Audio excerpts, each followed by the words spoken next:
Have you been confused about capital gains taxation lately? Well, if so, you're not alone. In the last year, there have been more twists, turns, and uncertainty about how capital gains are taxed in Canada than probably any other time in history. I'm going to clear this all up by telling you all about capital gains, how they're taxed, and the sordid tale of premature announcements, last minute tax planning, the resignation of a prime minister, a lawsuit, and how we ended up pretty much back where we started. Well, sort of, but thanks to an election, maybe not. Let's start by answering the question of what capital gains is. A capital gain is simply the profit you make when an investment increases in value. For example, if you buy something for $10,000 and its value rises to $11,000, you have a $1,000 capital gain. While you own that property, there's no tax implications, but when you sell it, you're deemed to have realized or received the gain from the sale, which is subject to tax. The good news for investors is that capital gains are treated differently in Canada than ordinary income. Income is usually subject to standard federal and provincial tax rates, which start at zero and eventually climb to as high as 44% to 54.8%, depending on where you live, for the highest income earners in the country. On the other hand, capital gains are subject to the capital gains inclusion rate. To reduce the tax rate on capital gains, Canadian tax law effectively says, hey, investor, take X% of the capital gain tax-free. As of January 1st, 2024, the inclusion rate was set at 50%. That means in our example, with a $1,000 gain, $500 will be tax-free, and $500 will be taxable at standard rates. To look at it another way, the inclusion rate being 50% means that tax rates on capital gains are effectively half, starting from zero and moving all the way up to a maximum of 22 to 27.4%, again, depending on what province you live in. But then in April 2024, the drama began. In the 2024 budget, the Trudeau government announced it would increase the capital gains inclusion rate from 50% to two-thirds on any amount over $250,000 as of June 25th, 2024. Now, an important note here is that they just made the announcement and provided some guidance on the budget, but they never actually tabled a bill to make this happen. We're going to come back to that later. So this would mean that for anyone earning under $250,000 in capital gains in a given year, nothing would change. But for every dollar you earned above that threshold, you would get to keep only 1/3 of that tax-free and pay full tax on 2/3 of the gain. That pushed the tax rate up to 29.3% to 36.53%. To understand the impact of this, you have to know how corporate and personal tax rates work in Canada. These taxes are traditionally adhered to a policy known as integration. It can get complicated, but the corporation will pay tax on gains when it comes to buying and selling investments within a corporation.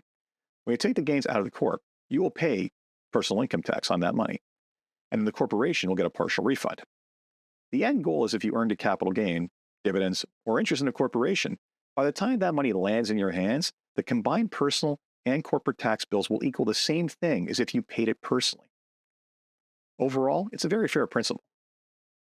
However, the lack of a $250,000 threshold for corporations broke integration on capital gains because they would be subject to inclusion at the 2/3 rate from the first dollar.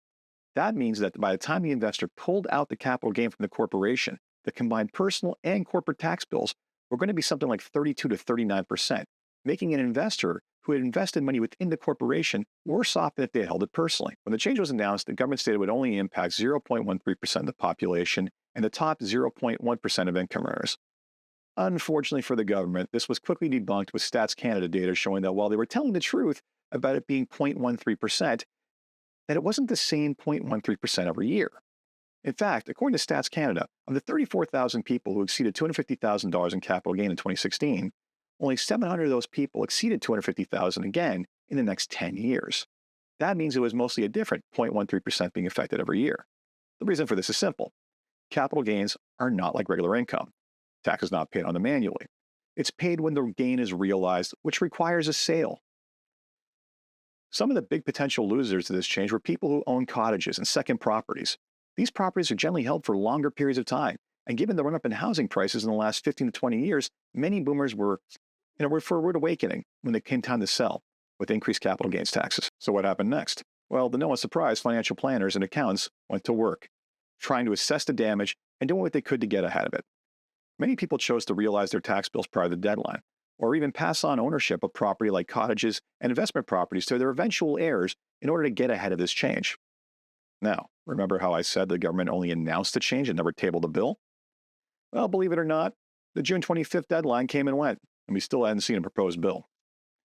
Fast forward for the next few months, and some preliminary legislation starts bouncing around, and everyone looked at it, and it looked like it would be moving forward. Even though the legislation hadn't passed, we entered 2025 with a higher inclusion rate. It looked like it was going to be a certainty. But then on January 6th, we were hit with a curveball. Justin Trudeau resigned as prime minister and prorogued parliament until a new Liberal leader could be selected. This made things, well, complicated. Not only had legislation not been introduced or passed to increase the inclusion rate, but odds were that we would have an election once a new leader was elected. This made the odds of getting a change passed into law before the tax filing deadline slim to near zero.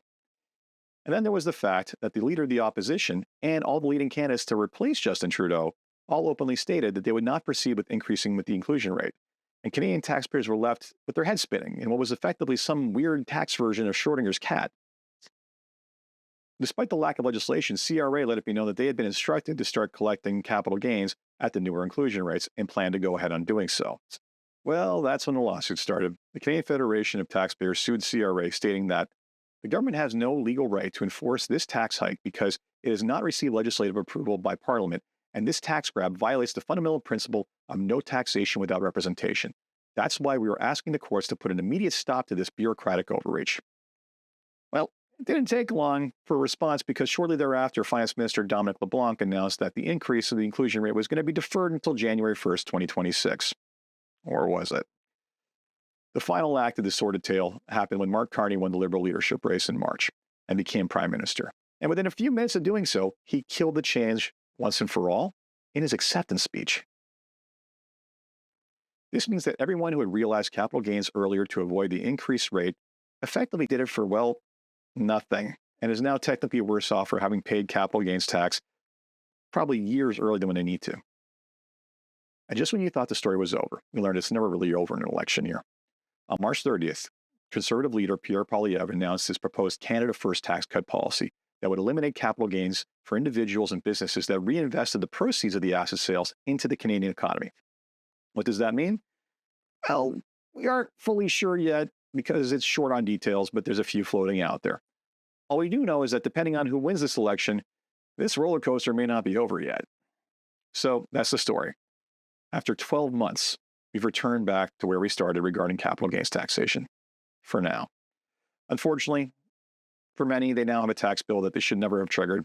Professionals have spent untold hours and resources planning for something that never happened. CRA spent taxpayer money to change systems and forms and reflect the change, all for no good reason. Hopefully, future governments will take a lesson from this and have their work done before making announcements. Time will tell and we'll see.